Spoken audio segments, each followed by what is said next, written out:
Hey, what's up, fellow model train enthusiasts? This is Lone Wolf 777, broadcasting from his home in California today. I got a nice, awesome, do-it-yourself video, or how-to, or whatever you want to call this. This is actually somewhat of a review, too, about the DigiTrax DCC Digital Command Control Super Empire Builder Extra Set. So for those of you who are a little uninformed or uneducated about what DCC is, Digital Command Control basically allows you to run multiple trains at one time. You wouldn't really have to do that old school analog power gaps to where you would have to run one train on the layout, and then as soon as you had a siding somewhere where you could put the train and there would be another train on that siding, you could run that train, and you could just only run one train at a time, which is not really fun. So when DCC came out, Digital Command Control, there's a little miniature computer chip, if you want to think of it like that, a little miniature computer chip the size of my thumb, like this right here, that you would use to plug into the locomotives that run the train, okay? And you would install these computer chips into each and every single locomotive that you had, depending on which ones you wanted to install the computer chip in. Then there's also the sound-capable locomotives that have DCC. DCC also controls all the sounds, the lights, the smoke, all of it, okay? So let's go over what this particular set is going to allow you to do when you get this, okay? So let's point out some stuff. I'll use a Q-tip this time. So this is your Super Empire Builder Extra set right here, 5 amp starter set. Right here on the box, you can see 3 items. You got a tethered throttle, so you would have to keep this plugged in while you're running trains, okay? I know, but guess what? There's good news. There's actually a wireless remote of this version available. That's 200 to 150 bucks. I don't really remember what exactly the cost of that thing was, but there is a wireless one, so you could go wireless. You have that option. Here is a completely separate panel from the command station. This is your command station right here. This is where all the magic happens. This is where you plug in the track power, the track, the throttle right here if you wanted to, if you didn't want to do it right here. This serves as an extra portal, if you will, to connect your throttle. If you have a very big layout, you would use this to just connect your throttle and be able to, you know, run your train from that area when your power command station's all the way on the other side of the layout. So it makes it easier for you to run the trains. Okay, so let's go over what exactly the command station is. The command station is this one right here, so that would be DB150 command station / booster 5 amps. Okay, now let's go over the throttle, the DT402 LocoNet Super Throttle. Now if you had the wireless version, it would say DT402R. Don't ask me why, it just does. UP5 LocoNet Universal Panel. 2 LocoNet cables. LT1 Test Kit. Super Empire Builder Extra Manual. DigiTrax Decoder Manual. Let's go over how many trains you can run with this system, okay? So you have a user-friendly throttle. You have 29 functions on your throttle right here, okay? 29 functions for sound, for smoke, for lights, all of that. You have 9,000 plus locomotive addresses. How many is stored up to here? I don't really remember. 999 turnout addresses. So you can actually control switches from this command station. You wouldn't have to do that whole throw the switch manually type deal. You could if you want to. Some modelers do that. Run up to 22 locomotive addresses at one time.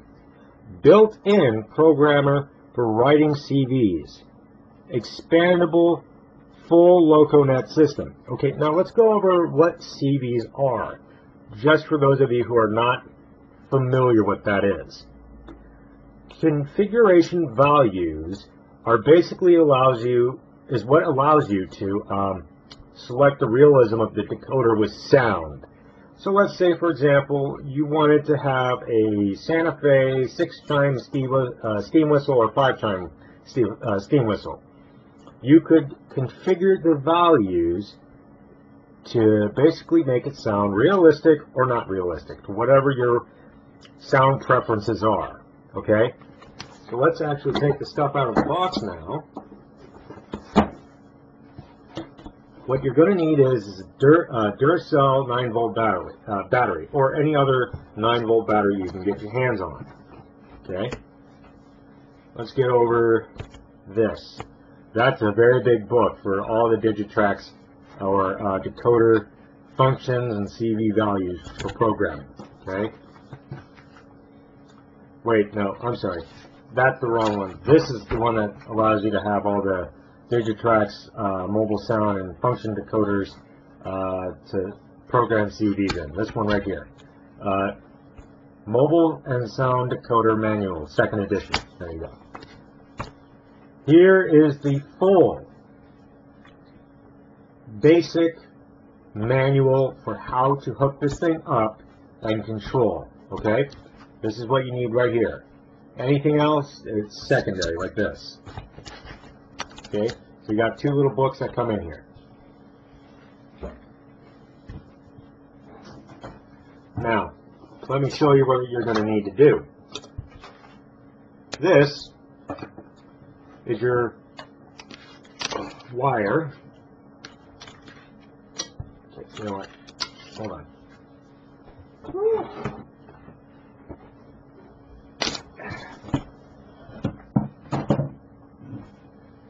Okay, so this right here, actually let me get one more thing.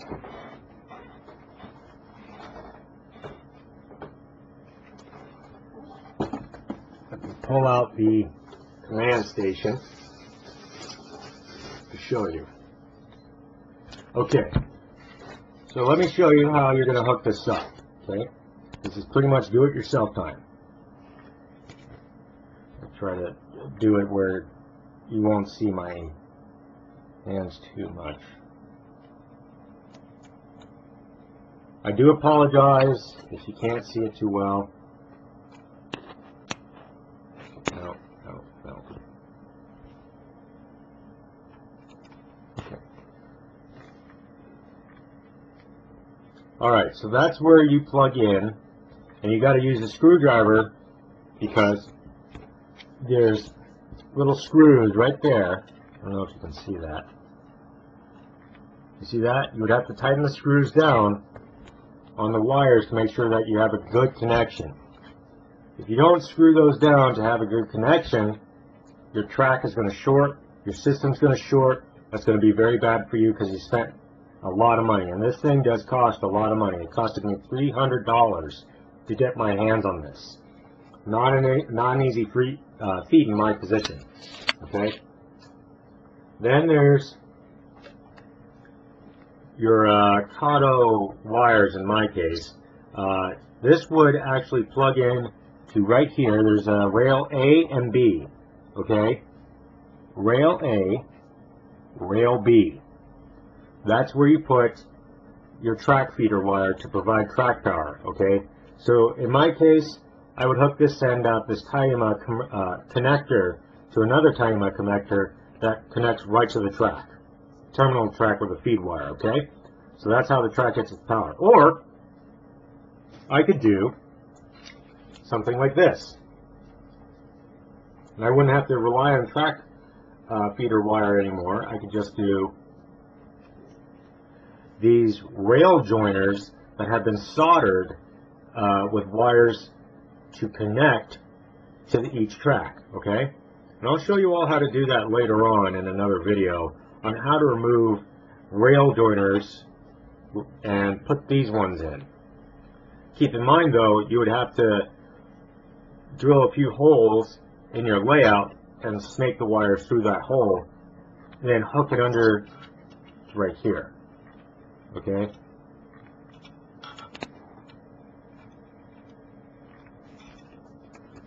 So, boom. There's your rail joiners. I go to cKfk0iES2LVn. It really depends on what kind of track you got. So, let me show you how you're going to hook up your power. Okay? And word to the wise, ladies and gentlemen, for this kind of system, unfortunately, the power pack right here that provides power to this command station is sold separately from the box. I know it's really kind of lame.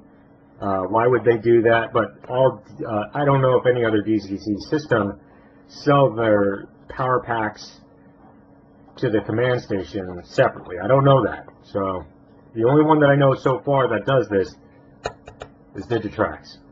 So anyways, let me show you how you're going to hook this thing up. Okay? So you're going to take this little white connector right here.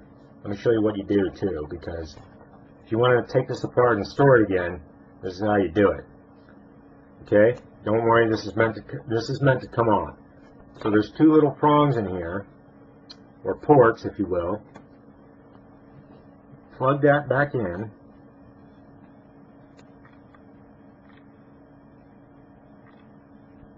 If you carefully can. There you go. So boom, there you go. Now let me show you another feature that's on this power adapter thing right here, okay? So you have the ability to select what voltage to use for your track power to your command station. So mine's selected at 12 volts. I could go from 13.8, 15, 16.8, 19 to 20, 24 volts. I would rather have mine set at 12 volts. That's where I'm comfortable of having the voltage to my track. Anything other than that would probably fry the HO scale trains that I have. So you got to be careful what voltage you got going. So that counts immensely. The next thing is, if you remember, you have a computer, you would see this kind of plug. You would plug it into the power box or whatever you want to call it, like so, and then boom, okay? Now let me show you exactly where you need to put this. So now, your track power, or should I say, your power pack is connected to your command station now. This would operate fully. And the other thing, yeah, you get the gist of it now.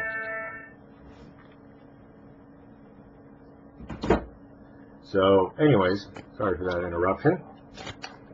Now let's take that down. Let me show you what you would do when you have track power, okay? You would put this on run mode. That's your switch right there. Your switch right there would basically have run mode, operating session, and sleep. You wouldn't really need to do anything other than just say, if I'm not running my trains or anything like that, you just flip the switch right there. If you went to sleep mode, that means you're keeping this thing on just in case, but you don't need to. It saves power that way as soon as you turn it off. Now you got, for scale, bring this a little closer for you. This is for your scale trains, okay? You got O scale, G scale on top, N scale to the center, and then you got HO. I run HO, so my switch would go right here. And for run, you just flip that up, you're ready to go, and boom. Now let's go over the other functions here. You got rail A, rail B, that's for your primary running track, okay? So that's where you put your track feeder wires to run trains. Power, that's where this thing goes, this little connection adapter device, whatever you want to call it, wire. Who cares? Okay? Note that the ends of this is soldered. Reason why is so that the wires don't fray and you have a very good steady power connection. Okay, this would go in power in. I don't think it really matters what port it goes into, because if it had power A, power B in, it would say it like this: rail A, rail B, just like it would say if it wanted to be like that. You don't need to worry about that.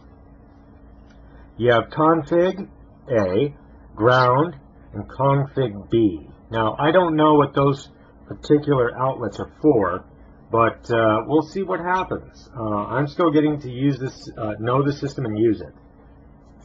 Anyways, that's pretty much it for that part. Now let me show you the throttle. You all need to understand what the throttle looks like and how it would go to work on your railroad, your model railroad. And I'll show you the universal panel and all that stuff too later. Okay, so this is your DigiTrax throttle right here, DT402, the tethered version. This also comes with lights. One of them acts as a flashlight, the other one the other two I don't remember how they function, okay? So, let me show you the function keys here.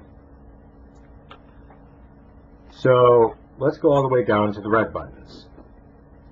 You got your power button right here, okay? When you push that and you have it plugged into the command station, it would ask you if you want to turn track power on. This would be your yes key, this would be your no key.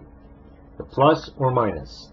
If it's asking you if you want to turn it on, you would press power and plus enter. Okay, that's your enter key. Next thing, the red button right here on this side, emergency stop. As soon as you press that for a train that you have no control over, this would cause it to stop right away. Now let's go to your function keys. Here's your function button. Let's say, for example, though, you're just using 1 through 12. There's 12 function keys. 0 is always going to be your headlight key, ditch light, headlight key, just in general. Okay? That would not turn on the ditch lights or anything else. The ditch lights would come on with the number 1 valve if it's programmed CV-wise for that. 2, your whistle or horn button. 3, your coupler clank or just coupler clank key. 4 is for just various types of other functions like 5, 6, 7, 8. 8 is usually your mute button, so keep that in mind. 8 is always your mute button. Now it would turn off the sound on all of your sound locomotives, but it would only turn off the sound selected to the locomotive that's on your display right here, your LCD display. Your MU, we'll go over that in a minute. Now, 7 is to dim the headlights to basically mimic when a train's on a siding, okay? So if you got a train passing you and you're sitting on the siding, you would press this button to keep your headlights dim, okay? And then when you start moving again, you would flip the brightness of the headlights back on to full brightness, and boom, there you go. 9 is usually a startup sequence key, but depending on which decoder you're using, it could be set up very differently. So I don't really know. It just depends on the decoder. 10 and 11 and 12, those are for various other types of functions that are on the decoder, for sound decoders. Your back button. If you don't want to go too farther ahead of what you're trying to do, you can press the back button. It would take you right back to where you need to be. Find key is basically, you press this, you want to find a locomotive, you type in the numbers, as far as I remember how it goes, and boom, if it says you need to steal it and you want to press yes, you steal it. Edit key. I don't remember what that does, so I'm going to have to reach into the book and read it. Program key, I know what this does. The program key would have various types of programming methods to program onto your decoders for like track switches, and for train locomotive decoders, you would have the program direct. I'll have to show you that in a video on how to do that for CVs. Okay, so DISP, that's your dispatch key. That's how you basically log out of a locomotive that you are currently logged into. So let's say, for example, I'm logged into 3751. Okay. Oh, wait, I can't do that. Okay, so what you would do is you would press on this loco key right here where my thumb is. Okay. Let me show you. Loco key right there where my Q-tip is pointing. You would press that button, and you could either press in the keys of the locomotive number that you want to select. For example, I want to select 3751. Okay, then you press enter after you've done all this. Loco 3751, enter. Now let's say that you want to basically log out of that locomotive. You press loco key 3751, and then you press dispatch. And then it dispatches your locomotive and says, okay, you're no longer logged into that locomotive. Please select another one. Now these buttons right here, the L and right button keys. You see where those two arrows are pointing in different directions? Basically, that tells your locomotive to go backwards or forwards, forward or backwards, vice versa, okay? Now the MU cable, the MU key. So that's basically for multiple locomotive, or should I say multiple unit consisting. Basically, let's say you have 4 to 3 locomotives and you want to use all that power to make your train go farther and faster, or haul heavier loads. You would press the MU select key and you would choose the numbers of the locomotive and press enter, or plus and enter, whichever sequence that it has you do. Okay? Function key, right here. So this is for more functionality with your keys. So let's say, for example, all of these keys go up to 12, but you want to select one of the sound functions on one of your locomotives, but it's sound function key 15. But there's no 15 key, number key on here. What do? You press function 1 and 5. Make sure it says 15, and then press enter. And then it would select that particular CV or function. And boom, there you go. You have more sound functionality. Now let me show you where you're going to put the 9-volt battery. The only place that's going to need a 9-volt battery is the back of the throttle. Okay? This is your negative, this is your positive.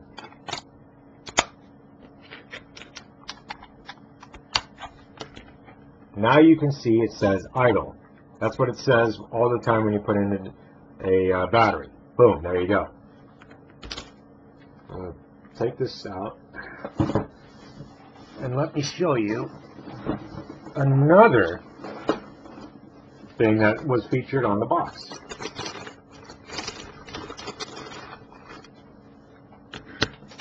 This is your universal panel edition, okay? Basically, you would plug a phone type of jack cable and it would go all the way to the command station right here. You would either plug it into A or B. Usually everybody would plug it into A. Okay? So that's what happens when you plug this in. And then the track status light would come on either reddish, greenish, or yellow. What you would also do, this is how this really works. You would plug your throttle